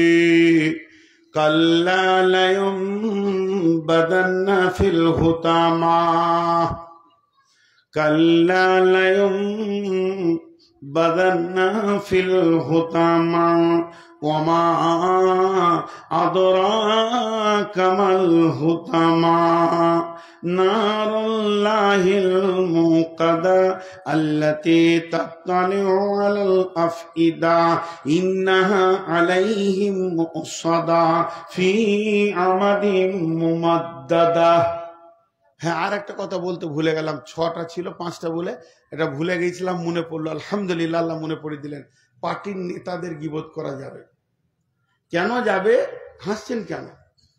যে আমার গায়ের আমির নেতা, যাকে আমরা ব্যালট দিয়েছি, আমি ব্যালট দিয়েছি ভালো মনে করে, সে কাজ করছে না, তখন আমরা পাড়াতে বসে আলোচনা করছি ভুল হয়ে গেছে, চয়েস ভুল হয়ে গেছে, চোর লুটে নিল, রাস্তাঘাট ঠিক হয়নি, বিদ্যুৎ আসছে না, পরিষেবা পাচ্ছি না, চেঞ্জ করতে হবে। তো চেঞ্জ করতে গেলে তো আলোচনায় বসতেই হবে, তাকে নিয়ে বসে যাবে? জি না। এর জন্যে আমার ব্যালটে যে জায়গা পেয়েছে ওই লোকটার বিরুদ্ধে কথা বলা যাবে। হযরতে উমারের বিরুদ্ধে একটা বুড়ি মেয়ে কথা বলেছিল, কিন্তু গুনাহ হবে না। বুড়ি মেয়ে কেউ নাই, ও রাস্তায় ভ্যাত ভ্যাত করে বকতে বকতে যেছে, আর ওই দিক থেকে হযরত উমার আসছে, আর ও কি বলছে? সবগুলোই খালি বদদুয়া দিচ্ছে, আল্লাহকে ধ্বংস করুক, আল্লাহকে গদি থেকে নামিয়ে দেখ, আল্লাহকে বেজ্জতি করুক, আল্লাহ যেন কার আমিন না রাখে। ও একদম বদমাস। হযরত উমার বলছে, কি হলো মা? বলছে, বকিস না, ওকে চিনে না যেটা উমার আর কি, বকিস না। তুই কি জানিস? বলে, কাকে আপনি বদদুয়া দিচ্ছেন? আমাদের দেশের যে আমির, ওকেই বদদুয়া দিচ্ছি। তোরা বকবি না আমি বকবো রে? তোরা বলবি না আমি বলবো? ছোট ছেলে তো, ওদের বলাটাও ভুল হয়নি, আমার বলাটাও ভুল হয়নি, ওটা বয়স। ওরা দেখছি এত বড় বক্তানি জলসা কুচি, তার মানে কি আমরা কম মাস্তান নাকি? মনে মনে সব 62 বয়স ভাবছে আর কি। বস বাপ, আর কটা মিনিট। তো ওই বুড়ি মেয়েটা বকতে বকতে এসে হযরত উমার বলছে, কি হলো মা? বলছে, বকবি না। কাকে বদদুয়া দিচ্ছেন? উমারকে দিছি। উমারকে রেগে বলছে, কেন? আমি বিধবা, আমার স্বামী নাই, ছেলে নাই, মেয়ে নাই, জীর্ণ কুটিরে আমি একা বাস করি, 3 দিন আমার ভাতা পৌঁছায়নি, আমি 3 দিন না খেয়ে পড়ে আছি, আমি বদদুয়া দিব আর আমি তার বিরুদ্ধে কথা বলবো না তো কে বলবে? হযরত উমর পকেটে হাত ভরে কয়েকটি দেনার আশরফিকে বের করে বুড়ির হাতে দিয়ে বলছেন, মা, উমারকে মাফ করে দেন, আপনি জানেন না খবর, বিদেশে যুদ্ধ চলছে, ভয়ানক যুদ্ধের মহড়ার কারণে আমিরুল মুমিনিন মক্কার গদি, মদিনার গদি ছেড়ে দিয়ে স্বয়ং জিহাদের ময়দানে কমান্ডারি করছিলেন। এর জন্য 3 দিন বিধবা এতিমদের খবর নিতে পারেনি। তবে আজকে এসেছে, সকলের খাবার বাড়ি বাড়ি পৌঁছে যাবে। তখন হাতটা ধরে এমনি করে দেখে বলছে, বাবা, তুমি যখন বলছো কিছু দেনার দিয়েছ, তা আমি উমারকে কিয়ামত পর্যন্ত মাফ করে দিলাম। হযরত উমর আশ্বস্তের শ্বাস ফেললেন এবং খুশিতে কেঁদে ফেললেন। এরপর বুড়িটা দুপায়ে গিয়ে গেল, আবার উমার এগিয়ে গেছে, পেছন থেকে ডেকে বলছে, বেটা শোন, আমার মনের আর একটা কথা রয়েছে। বলে, কি? এখন যে আমির আছে, যে গদিতে আছে, আমি আবার বদদুয়া করছি, আল্লাহ তাকে ধ্বংস করে দিন, গদি থেকে নামিয়ে দেখ, আর তোর মতো আদর্শবানকে ওখানে বসিয়ে দে। হযরত উমর চোখের পানি ছেড়ে দিয়ে বলছে, বুড়িমা, এরপরে যখন আপনি আপনার ভাতা আনতে যাবেন, তখন দেখবেন এই খাকসার নালায়েক মদিনার গদির একটা গোলামের কাজ করছে। নেতা কেমন ছিল? আর আমাদের এখনকার নেতা উমারের থেকেও ভালো। খালি বলছে একটা সই করে দে খালা, ও তো কিছুই জানে না। আনপর বুড়ি মেয়ে জীর্ণ কুটিরে বাস করে, বলছে 20,000 টাকা দেবো। হ্যাঁ বাপ, 20,000 কুড়িতে হয়? আগেকার বুড়ি মেয়ে তো বলছে 20 গুনতে গুনতে তুমি বুড়ি, তোমার মা বুড়ি হয়ে যাবে। খালি সই করে দাও। সই করে নিয়ে ইন্দিরাবাসের ঘর 2.5 লক্ষ টাকা মেরে দিলে। পাকা চোর। এর বিরুদ্ধে যদি কথা না বলেন তাকে বলবেন কার সঙ্গে? শেখ সাদির একটা কথা, এক বাদশা বসে বসে গদিতে দেশ চালাইছে এমনি করে, গোটা দেশ দিল্লি থেকে একদম চালাইছে ত্রিপুরা জাপান বর্ডার পর্যন্ত, দিকে কাশ্মীর পর্যন্ত, দিকে কেরল দক্ষিণ ভারত পর্যন্ত বসে বসে চালাচ্ছে। একজন আর উঁট হারিয়ে গেছে। কথাগুলো শুনে হাসিও লাগে। উঁট হারিয়ে গেছে, উঁট খুঁজতে খুঁজতে ক্লান্ত। বাদশাকে বলছে তাড়াতাড়ি উঠেন তো, তাড়াতাড়ি উঠেন তো। কি হয়েছে? বলে আমার উঁট হারিয়ে গেছে, উঁটটা একবার খুঁজে নি। হি পাগলা নাকি রে তুই? বলে কেন? উঁট হারিয়ে গেছে তো উঁট খুঁজতে হবে, মাঠে মাঠে বাগানে বাগানে জঙ্গলে জঙ্গলে মাঠে ঘাটে খুঁজে বেড়াতে হবে। বলছে না আপনি উঠেন, আপনি যখন এই গদিতে বসে গোটা ইন্ডিয়া দেখতে পেয়েছেন তো আমি উঠটা দেখতে পাবো না? কোথায় আছে? হ্যাঁ, আমি খালি একবার বসে যাবো, উঠটা কোথায় আছে দেখে নেবো, ঝামেলা মিটে যায়। আপনি তাড়াতাড়ি উঠেন, একবার আমার খালি বসতে দেন। বলছি এখান থেকে উঠ খোঁজা যাবে না। তখন বলছে হতভাগা, এক জায়গায় বসে রাজ্য চালানো যাবে না। উমারের মতো দরজায় দরজায় চুলাতে হাত দিয়ে দেখতে হবে এর বাড়িতে ভাত হয়েছে কি হয়নি। গভীর রাত্রি উমার মানুষের দরজায় দরজায় যেত। মানুষ জানে যে উমার চাবুক মেরে মানুষকে শাসন করেছে, কিন্তু উমারের মহব্বতের খবর কেউ জানে না। নগর ভ্রমণে বাহিরিয়া তুমি দেখিতে পাইলে দূরে মায়ের ঘিরিয়া খুদা তুর দুটি শিশু সকরুণ সুরে কাঁদিতেছে, আর দুকিনি মাতা ছেলেরে ভোলাতে হায়। উনুনে শূন্য হাঁড়ি চড়াইয়া আকুলে চায়। দেখিতে দেখিতে গেলে গেলে তুমি মদিনাতে, বাইতুল মাল হতে ঘি তো আটা লয়ে নিজে হাতে। বলিলে বন্ধু চাপাইয়া দাও আমার পিঠের পরে, আমি সব কিছু বয়ে লয়ে যাব হায় দুঃখিনী মায়ের ঘরে। কতজনে এসে আপনি চাহিল বহিতে তোমার বোঝা, বলিলে বন্ধু আমার এবার আমি বহিব সোজা। রোজ কিয়ামতে কে বহিবে বলো আমার পাপের ভার, মম অপরাধে খুদা তুর দুটি শিশু কাঁদিতেছে আজি তার। প্রাশ্চিত্য করিব নিশিত রাতে, খাদ্যের বোঝা মাথায় লইয়া দুঃখিনীর আঙ্গিনাতে। আল্লাহ হযরত উমর দূরে দেখছে একটা মেয়ে লকড়ি দিয়ে হাঁড়িতে জাল ঢেলছে। জিজ্ঞেস করলো মা হাঁড়িতে কি আছে? কিছুই নাই, পানি আর পাথর দিয়ে আমি ফোটাচ্ছি। বলে তবে কেন ফোটাচ্ছ? বলে ছেলেগুলো কাঁদতে কাঁদতে আমার হাড়কে জ্বলিয়ে দিয়েছে, ওদেরকে সান্ত্বনা দিচ্ছি বাবা খাবার হলে তোমরা খাবে। এই অপেক্ষা করতে করতে ঘুমিয়ে গেলে অন্তত আমি কিছুক্ষণ হাঁপছের হারে বাতাস পাবো। এই দৃশ্য দেখিয়া উমার বাইতুল মালের চাবিটা খুলে মালকে রেডি করে মাথায় নিতে যাচ্ছে। উমারকে যেটা রাজ্য থেকে গোলাম দেওয়া হয়েছিল, আসলামা বলছে আমিরুল মুমিনিন আপনি মাথায় নিবেন কেন? এটা আমার মাথায় চাপিয়ে দেন। বলছে আসলামা ওই যে বাচ্চাগুলি খেতে পাইনি এ ব্যাপারে তোকে কিয়ামতের মাঠে প্রশ্ন হবে না, প্রশ্নটা আমি উমারকে করা হবে। অতএব মালটা যদি মাথায় করে নিয়ে যায় আর ওই গুনাহটা আল্লাহ যদি আমাকে মাফ করে দেয়।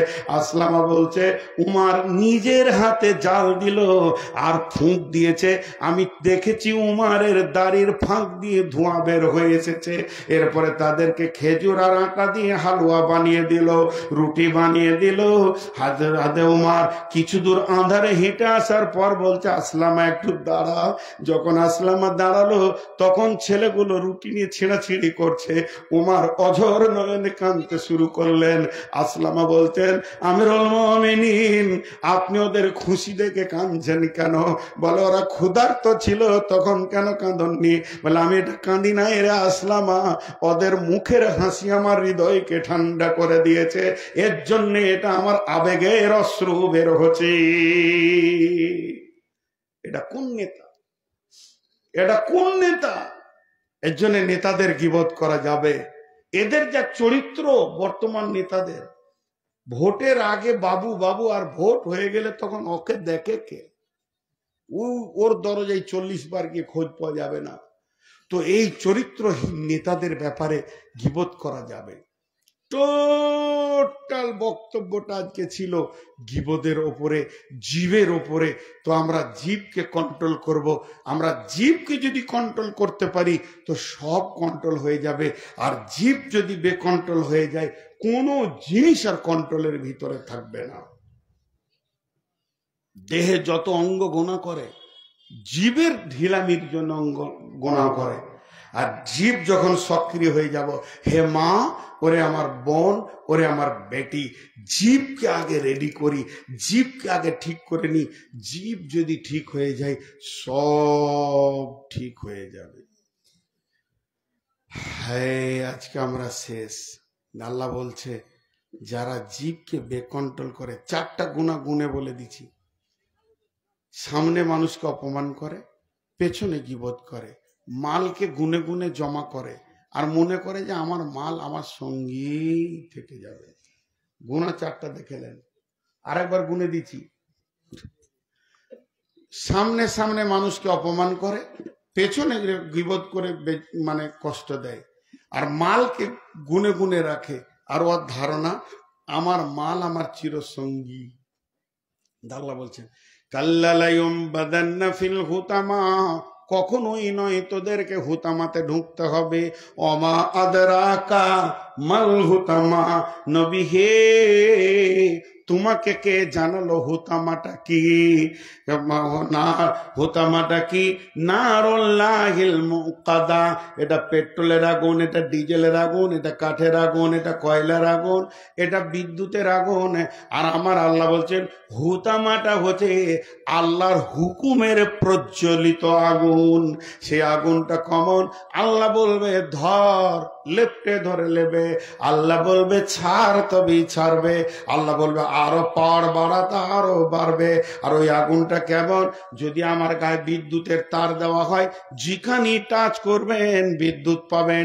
বিদ্যুৎ এমন একটা জিনিস, রন্ধে রন্ধে, হাড়ে হাড়ে, মজ্জার ভিতরে, রক্তের ভিতরে, হাড়ে আর মাংসের যে পেশিগুলো আছে, কোষগুলো আছে, এর ভিতরে ভিতরে যেমন চলে যায়। আল্লাহ বলছেন নারুল্লাহিল মুকাদা আল্লাতি তাতালেও আলা আফিদা। পৃথিবীর আগুনের চামড়া পুড়ে গেছে, বাকিগুলো ঠিক আছে, তো বাঁচানো যাবে। ডাক্তার বলবে রগ পুড়ে নাই, হালকা পুড়েছে, বেঁচে যাবে। কিন্তু আমার আল্লাহ বলছেন ওই আগুনটা তোমার রন্ধে রন্ধে চলবে, তোমার মজ্জাতে যাবে, হাড়ে যাবে, কলিজা জ্বলবে, ফ্যাঁসার ভিতরে চলবে। কান্দে আগুন, নাক দিয়ে আগুন, শ্বাস নিবে আগুন, শ্বাস ফেলবে আগুন। পৃথিবীর আগুন থেকে 69 গুণ বেশি সেই আগুনটা। এটা চলবে তোমার পেটের নারীর ভিতরে, কলজের ভিতরে, সবগুলি যেন কয়লার মতো দাও দাও করে জ্বলবে। আমার আল্লাহ বলছেন ইন্না আলাইহিম মুসাদা, সেই দিন যখন আগুনটা চালাবো তোকে ছেড়ে দিব, লাফিয়ে বেড়াবি, চলবে না, মজবুত করে বেঁধে দিব। ফি আমাদিন মোমাদ দাদা, পাগলাকে যেমন চিকিৎসা করে শর্ট মারে বেঁধে দিয়ে, তোকে আমার জাহান্নামের ভিতরে খাম্বাতে বেঁধে আমি আগুনটা চালাবো। এই আগুন যখন চলবে তোরা বুঝবি মানুষের পেছনে গীবত করা কি শাস্তি, মানুষের সামনে অপমান করা কি শাস্তি, মালকে জমা করে রাখার কি শাস্তি, আর মাল আমার সঙ্গী হবে এই ধারণাটা করা কি শাস্তি।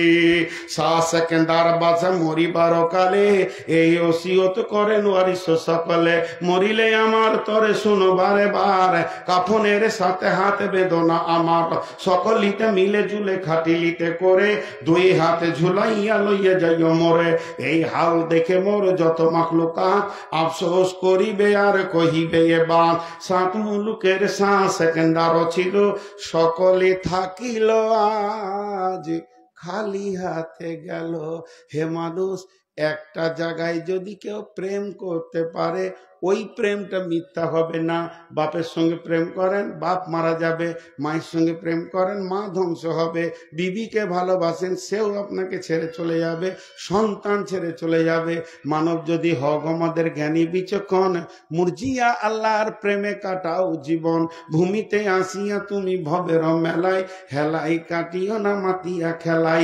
এ মেলায় বহু লোক আসিয়া ভূমিতে, সব চলে গেল কোথা দেখিতে দেখিতে, সঙ্গ তবা তাদের কিছু পাওয়া নাহি যায়। হাই আজ আছে তারা কি হালে কোথায়, নাই সে দেশে কেহ আল্লাহ বিনু আর করিবে তাহাদের বিন্দু উপকার। দেখিতে আসিলাম মেলা দেখা হলো শেষ, চলো এবার ফিরে যাই আপনার দেশ। যেই দেশে ছিলাম পূর্বে চলো সেই দেশে, কি আছে রয়েছ বসে এসে পরবাসে। মাতা পিতা ভাই বন্ধু আত্মীয় স্বজন, ক্রমে সেই দেশে সব করিল গমন। তোমারও গমন কাল হয়ে উপস্থিত, সম্বল সংগ্রহণ করো করো যে কিঞ্চিত। ধন ধন করিও না ধন উপার্জন, মরিলে তোমার সঙ্গে যাবে না কো ধন। ধন জন উপার্জন না রহে কাহার, আনিত ভাবে এই নিত ব্যবহার। ধন জন উপার্জন না রহে কাহার, অপরে তোমার মালে ওরা ব্যবহার। ধন ধন করিও না ধন উপার্জন, আজকে মরিলে ধন কালকে হইবে বন্টন। আপনাদের কাছে আমি একটা ভিক্ষা চাইছি, ভাষাটা ভিক্ষা বলেছি। সব বাড়ি কাছে নারী পুরুষ শিশু বৃদ্ধ 7 মিনিট ভিক্ষা চাইছি, চেয়ার ছেড়ে উঠবেন না যত কষ্ট হোক। পুরা 1টা বাজবে, আমি নিজে বলবো দোয়া পড়ে যে আজকের সমাপ্তি, কিন্তু এই 7 মিনিটের ভিতরে আমি চাইছিলাম আপনাদের কাছে কিছু টাকা। জি ইমাম সাহেব লিখেছে যে নিচের বারান্দা যে রয়েছে সেটাতে মার্বেল দরকার, বাইরে প্লাস্টার বাকি, অনেক কাজ বাকি, যাই হোক অনেক কাজ বাকি এক কথায়। তো আল্লাহর গোলাম কে আছেন, একটা 5,000 টাকা 10,000 টাকার কথা বলেন। কেউ উঠবেন না কিন্তু, একজন মোবাইল হাত দেবেন, তাকে লাগাতে দেবো না। যদি এখন মোবাইল খুলবে, ওটা যখন এডিটিং করবে কেটে ফেলে দেবে তাও ভালো। এখন মোবাইল খুলবে তো ওকে আর জীবনে লাগাতে দেবো না, অন্তত আমি লাগাতে দেবো না। তো আপনারা এই 5-7 মিনিটের মধ্যে 5,000 10,000 বলেন। আর আমি একটা কথা আপনাদেরকে বলছি, আমি নতুন ট্রাভেলসও খুলেছি হজ উমরার ব্যাপারে, সব জায়গায় বলছি কেউ যদি যেতে চান তো আমার সঙ্গে যাবেন। কেন? তবে আমার টাকা বেশি লাগে, কারণ আমি আমিরাত প্লেনে যাই, ওখানেই 20,000 টাকা ভাড়া কম বেশি, 17 থেকে 20 ক্লিয়ার বলে দিচ্ছি অন্য প্লেন থেকে। তারপরে তো খাওয়া দাওয়ার সেই মানদণ্ডে আছে, খুব লোয়ার থাকি না, খুব আপার থাকি না, মিডিলটা থাকি। খুব লোয়ারে 80,000 90,000 1 লাখ আছে, খুব আপারে 1,30,000 40 50 60 আছে, আমি 1,10,000 মধ্যে থাকি। তো যদি উমরা বা হজ করতে চান তো বলবেন। আর মক্কা মদিনার সফর, গোটা কোরআনটা মক্কা মদিনায় জন্ম নিয়েছে। মক্কা কি মদিনা কি এটা যদি না জানবো তা কোথা থেকে পাবো? এখন রাখো, আমি যখন বলবো তখন দেবে। তাহলে মক্কা কি মদিনা কি এটা আগে জানতে হবে। আর একটা জিনিস হাতে পায়ে ধরে বলবো, হজ বা উমরা করতে গেলে আলেম ছাড়া যাবেন না। আমাকে বাদ দেন, যে কোনো আলেমকে পান চলে যান। আপনার গ্রামের মসজিদে একজন মাস্টার, একজন ডাক্তার, একজন ইঞ্জিনিয়ার, একজন কোম্পানি, একজন নেতা এসছে, আর একজন গরিব আলেম এসছে। খুতবা কাকে দিতে দিবেন আর ইমামতি কাকে করতে দিবেন? ওই আলেমকে দিবেন, কারণ ও ওটা জানে। তো আপনি যে জায়গায় কোরআনের জন্ম, যে জায়গায় রসুলের জন্ম, ওই জায়গায় যাবেন। আর সাধারণ কোনো ট্রাভেলসের সঙ্গে চলে যাবেন, দালালের পাল্লায় চলে যাবেন না, খবরদার না। আলিম হবে, যাবেন তার সঙ্গে, আমাকে বাদ দিয়ে চলে যাবেন, তাহলে সে মক্কা মদিনা আপনাকে বুঝাতে পারবে। 10,000 বেশি লাগুক, এটা আমার আপনার হাত পা ধরে আবেদন। আলিম ছাড়া হজ বা উমরাই নামবেন না, এটা বারবার বলছি। মানে না মানেন বুঝে নেবেন। আপনার বাপ হতে পারে, আপনার বন্ধু হতে পারে, আপনার ভাই হতে পারে যে বিজনেস করছে, তারপরেও যাবেন না। আলিমের সঙ্গে যাবেন, চোখে পানি আসবে। মক্কায় কি ঘটেছিল, রসুল কোন জায়গায় কি করেছিলেন, এটা আলিম বলতে পারবে, জাহেল পারবে না। বিধায় আলিমের সঙ্গে যাবেন। আর আমি ওই মক্কা মদিনাকে কেন্দ্র করে ছোট্ট একটা চটি বই লিখেছি, মাত্র 20 টাকা দাম, এবং 20 টাকা খুচরো নিয়ে বইটা নেবেন। 2 দিকে 2 জন দাঁড়িয়ে থাকবে, একদম পেছনে যাওয়ার সময় নেবেন। এখন কেউ উঠবেন না, এখন কেউ উঠবেন না। এখন আমি আপনাদের সামনে যেটা পেতে চাইছি, 5,000 টাকা আল্লাহর কোনো গোলাম 10 20 এদিকে আপারে যত দেবেন, আর নিচে আমি 5,000 1,000 চেয়েছি। আল্লাহর গোলাম কেউ আছেন কি দেনেওয়ালা? আল্লাহর গোলাম, রসুলের উম্মত। আমি 7টা মিনিট চেয়ে নিয়েছি আপনাদের কাছে, বেশি চাইনি। একজনও, এ মসজিদ আল্লাহর ঘর, যতটা পরিমাণ আপনি দেবেন অতটাই আপনার থেকে যাবে। আর বাকি যেগুলো ছেড়ে যাবেন সেগুলো আপনার ওয়ারিসের থাকবে। রাসূলুল্লাহ সাল্লাল্লাহু আলাইহি ওয়াসাল্লাম বলছে তোমরা নিজের মাল বেশি ভালোবাসো না পরের মাল? সাহাবীরা বলে নিজের মাল। বলেন না, তোমরা পরের মাল ভালোবাসো। নিজের মাল তো তোমার ওটাই যেটা তুমি দান করছো, আর যেটা ছেড়ে গেছো তারা ভাগ করার জন্য বসে আছে। আল্লাহর গোলাম কেউ নেই। 1000 টাকা থেকে আমি 5000 বলছি, 1000, 2000, 3000, 4000, 5000 দেনেওয়ালা কেউ নেই এতগুলি লোকের ভিতরে। জি ভাই, একজনও বলবেন না 2000 মাসাল্লাহ লিখে দেন, আপনাদের তো পরিচিত মানুষ। আর কেউ আছেন? আল্লাহর গোলাম নগদ দিবেন তো ওটা লিখতে হবে না, আর যেগুলো লিখবেন হয়তো পরবর্তীকালে আপনাকে তুলতে হবে, ওই জন্য লিখবেন। মাশাআল্লাহ 1000 টাকা দিয়েছেন। আর কেউ আছেন 1000, 2000 দেনেওয়ালা? 1000, 2000 দেনেওয়ালা আল্লাহর গোলাম রসুলের উম্মত কেউ আছেন? জায়গা ছাড়িয়েন না, বসে থাকেন, কেউ দেবে ইনশাল্লাহ। আপনার বসে থাকার কারণে কেউ দেবে। 1000, 2000, 5000, 10000, যার যেমন আছে। মসজিদটাকে সিমেন্ট বলেন, 1 প্যাকেট 2 প্যাকেট সিমেন্ট বলেন, 5000। মাশাআল্লাহ, দেখেন একটা 5000 টাকা দিয়েছেন আল্লাহর গোলাম নগদ। আর কেউ আছেন 1-2000 দেনেওয়ালা? 1-2000 দেনেওয়ালা, 5000 দেনেওয়ালা? জি, আল্লাহর গোলাম রসুলের উম্মত কেউ আছেন? দেন, বলেন, আল্লাহর জন্য বলেন, আল্লাহর হস্তে বলেন। মা বোনেরা, আপনাদের ওখানে চাদরের ব্যবস্থা যেটা আছে কমিটি করেছে, সেখানে আপনারা দিতে থাকেন। আমি আপনাদের কাছে আবদার করছি, একটা 500 টাকা, একটা 100 টাকা আপনারা ওই চাদরের মধ্যে দিতে থাকবেন। আমি আপনাদের বাপের মতো, সন্তানের মতো, ভাইয়ের মতো আমি আপনাদের কাছে চাইছি। আপনারা আমার মা, আমি যদি বলি মা 1 কেজি জিলাপির দাম দেন, মা এটা নেবো দেন, আপনি কি না দিয়ে থাকতে পারবেন?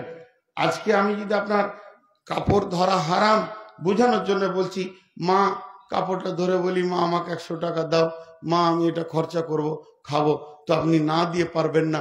আশা করি যতগুলি মেয়ে এসছেন আমাকে একবার যদি সন্তান মনে করেন, আমি মা বললাম কয়েকবার, 100টা টাকা না দিয়ে থাকতে পারবেন না। বিধায় 100 আর 50 আর 500 মেয়েদের কাছে আবদার করছি। আর আপনারা বলেন আল্লাহর গোলাম কে আছে? জি, চট করে বলেন। মাঝে একটা কথা বলছি, এই কমিটির লোক, এইখানে দুটো চাদর পেছন দিকে, পেছন দিকে দুটো